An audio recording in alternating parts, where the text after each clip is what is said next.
dua ini apa maksudnya Bang? Kita ada dua varietas. Dua varietas. Varietas Liberica Merantinya dua. Ini namanya Liberica Meranti 1, Liberica Meranti 2. Bedanya apa Bang? Bedanya ini lebih gede. Buahnya. Buah bijinya. Kalau ini komposit, namanya kompositnya ada besar, kecil dan sedang.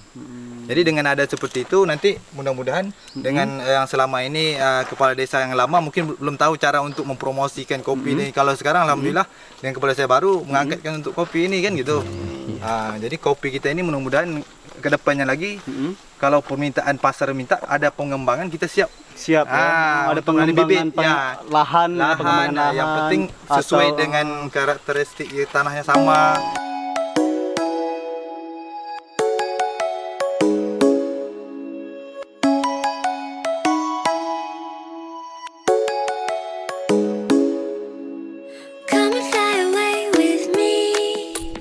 Yo, what's up guys? Oke, jadi sebelum melakukan pemanenan, itu tahap pertama kita itu melakukan pembibitan untuk memulai tanam kopi guys.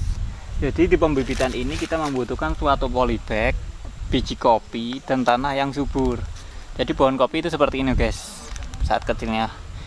Bagaimana cara pengolahannya, bagaimana cara pemanenannya, bagaimana cara penggilingannya, simak video selanjutnya. Oke. Thank you.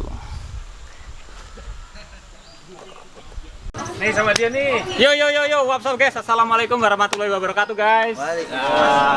Iki aku nak kene iki di Desa Kedaburapat, tepatnya di Provinsi Riau ya Pak ya? Iya. Kabupaten mana Pak? Pulau Meranti. Pulau Meranti. Nah, ini aku ditemenin perangkat-perangkat desa dan juga ada Bapak Kepala Desa. Pak Kepala Desa mungkin bisa ke sini Pak. Bapak Kepala Desa ini namanya Bapak Mahadi, terus Pak nggih? Ya. Oke Pak, di sini aku kan ingin menunjukkan bahwa di desa ini kan fokusnya di kopi ya Pak ya? Ya, kopi Liberica. Kopi Liberica. Nah, jadi kopi Liberica ini bisa tumbuh di lahan gambut. Ya. Dan itu inovasi-inovasi untuk kopi Liberica itu gimana Pak kalau di wilayah sini Pak?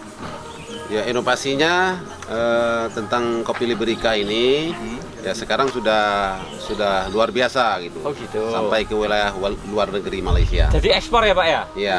Oh gitu. Nah terus untuk pengirimannya itu berapa biji mentah atau berupa serbukan atau gimana sih Pak? Nanti lebih jelas mungkin ini pengelola kopi. Oh, Ketua Bapak kelompoknya, pengelola si kopinya. Al-Hakim, namanya Al-Hakim. Bapak sinten namanya Pak? Al-Hakim. Bapak Al-Hakim. Oke, jadi ntar bisa ya dibantu untuk menunjukkan pengolahan kopinya sampai jadi bubuk dan sampai siap jual, bisa ditunjukkan ya Pak ya? Oke, terus selanjutnya Pak, ada yang pertanyaan satu kali lagi Pak. Di sini udah dapat dana desa ya Pak ya? Sudah. Oh, itu dari dana tahun desa 2016. 2016. Ya. Itu dana desanya itu teralokasikan untuk apa sih Pak? Ya, berhubung di Desa Kedaburapat ini infranya sangat luar biasa, rusaknya rusak parah. Maka pada itu dari 2016, 17, 18 dan 19 ini kita fokus ke infra gitu. Oh gitu. Nah, infra sebagai penunjang jalan perkebunan. Oh gitu. Jadi ketika jalan ini sudah diseminisasi ke wilayah tempat perkebunan kopi, ketika masyarakat panen kopi sudah senang dia mengakses jalan untuk ke pemasaran. Oh gitu. Jadi untuk mempermudah para pekebun untuk mengirim hasil perkebunan tersebut ya Pak ya. Iya. Iya. Oke Pak, aku ingin lebih jelas ingin tahu bagaimana sih proses penggilingan kopinya sih Pak. Oke, boleh diantar Pak ya? Siap. Oke, jadi ini aku mau diantar di tempat penggilingan kopinya. Wah, Bapak. Nah, terus ini kopi yang dijemur-jemur ini masa panennya itu berapa bulan sih Pak? Mulai dari tanam sampai panen Pak? Kalau dari proses pembibitan ya itu sampai panen untuk tanah mineral itu 2 tahun. Kalau 2 tanah tahun. gambut 3 tahun. Oh gitu. Baru bisa diproses jadi udah mulai TM. Kan salah satu orang pasti mencari karena unik dari lepas menteri pasti ada sesuatu yang lebih bagaimana benar atau tidak gitu kan. Nah, yang selama ini seluruh Indonesia kan tidak boleh tanam kopi di Bawah Kelapa. Adanya Pinang kopi. Di Jambi Pinang kopi atau ada kelapa kakao. Kelapa jadi sekarang di Kedaburapat ini sangat subur. Kalau lahan gambut itu harus diapain dulu Pak? Dari proses awalnya sampai bisa nanam kopi. Ya, kalau seandainya terlalu asam kita menggunakan kaporit. kapur pertanian. Kaporit ya, kapur pertanian Dolomit ya kan. Kalau seandainya sudah bisa dia ditanam hidup sendiri, kita hanya menggunakan pupuk organik. Karena kita perlakuan ini untuk pasar internasional, pasar luar negeri. Ketika bisa lolos saja ke Jepang, berarti seluruh negara bisa.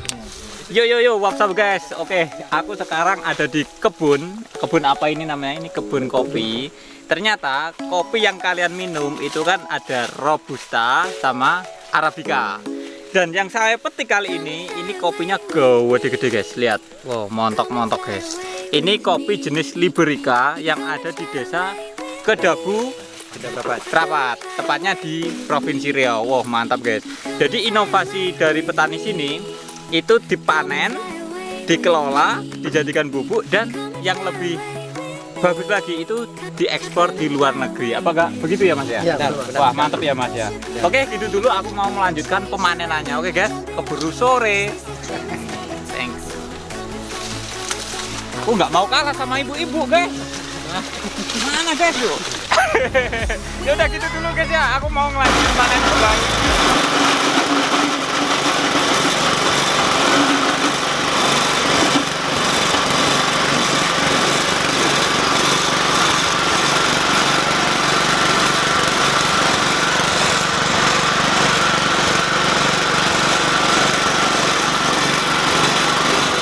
Kulit buah dan bijinya itu tapi menjadi satu. Kalau biasa mesin pulping itu dipisah antara kulit buah dan bijinya. Kalau yang ini sistemnya itu dijadikan satu.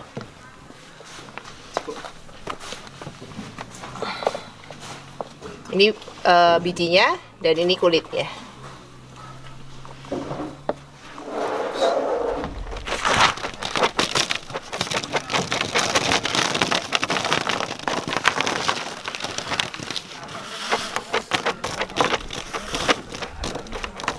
Setelah kopi ini dipulping, ini masuk ke proses penjemuran. Jadi seluruhnya dijemur menjadi satu seperti ini. Kita biasanya di sini melakukan proses pasca panen honey proses. Dan ini mereka melakukan proses dibolak-balik supaya pengeringannya merata. Kita sekarang melakukan proses hulling, yaitu memisahkan kulit gabah dari biji kopi hijaunya.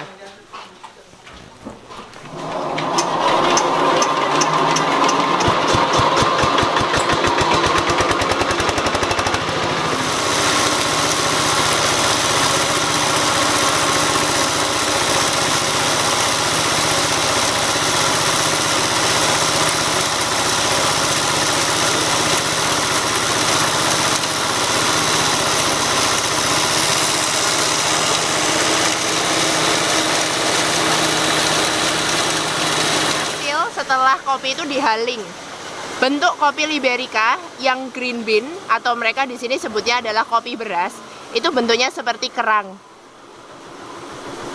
Dan di sini masih ada beberapa yang belum terpisahkan dari kulit gabahnya, maka kita harus pisahkan lagi secara manual supaya kopi ini bisa menjadi grade yang bagus.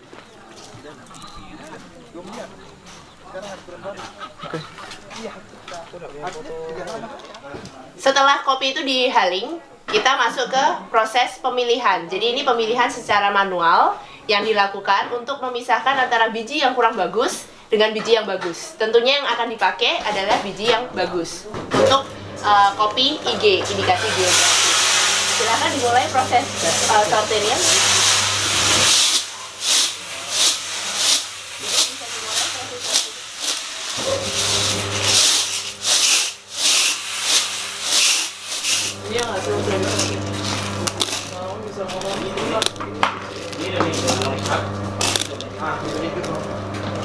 Sekarang mereka melakukan proses roasting. Jadi setelah mereka memilih, mensortir, mereka langsung meroasting kopi Liberica tersebut.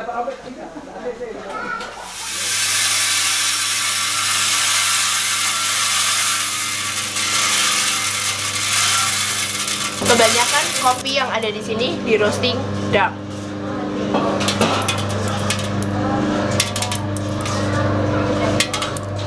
Sekarang ini adalah proses pendinginan. Ini harus diaduk-aduk kayak gini supaya rata. Jadi dinginnya bisa merata. Proses pembuatan kopi. Jadi di sini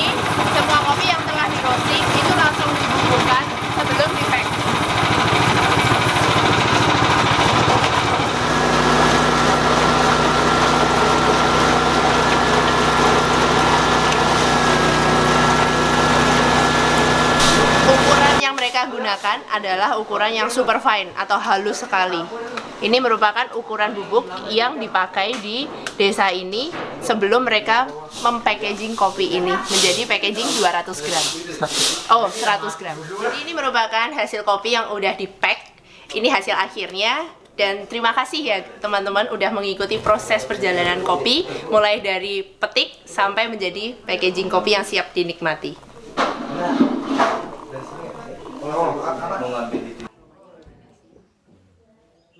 Aroma kopinya kita sudah dapat, lalu kita seruput. Iya, jadi kita harus seruputnya tuh betul-betul berbunyi gitu. Ditarik ya. Iya, lalu setelah itu kita berbagilah.